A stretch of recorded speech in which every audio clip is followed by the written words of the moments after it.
because from a linguist point of view, words like the A word and vulgar language in general tend to fly under the radar of consciousness. They seem so ordinary and not worth talking about that we don't really give them much thought. And for that reason, they're going to be much more accurate windows on our attitudes than the words about which we pontificate and dilate on the op-ed pages. Take the word, one of the words that got me going on this whole project, civility or incivility. It's not an English word, really. I mean, it's not nobody learned the word incivility at the dinner table from his or her parents. It's a word you learned from op-ed pages, and it's a word that triggers this whole long narrative of the coarsening of American culture and cultural decay and so on and so forth.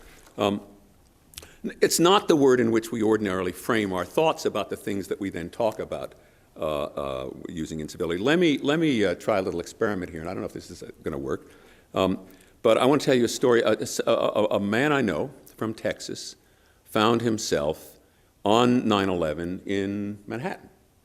Wanted to get home, obviously, to Texas. The flights were closed. I think for a while, actually, the trains weren't working either.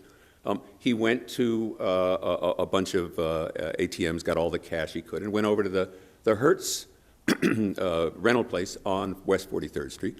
He walks in there. Needless to say, there's this vast crowd of people, all desperate to get home to their families, or their families desperate to get home to, trying to rent cars and so on.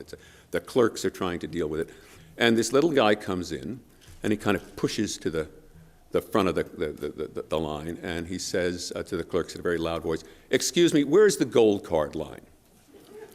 Now, I think probably from those reactions that we all have exactly the same thought. I can't look into your minds, but my guess is that you're thinking the same word, right?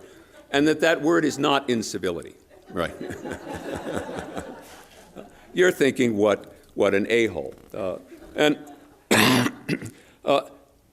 I think the point of that is that this word embodies a very specific idea about the obligations we owe to each other when we're dealing with each other in everyday life, on the highway, in the Hertz rental place, on airplane, in the office, in relationships, and in the workplace, as Bob has written about.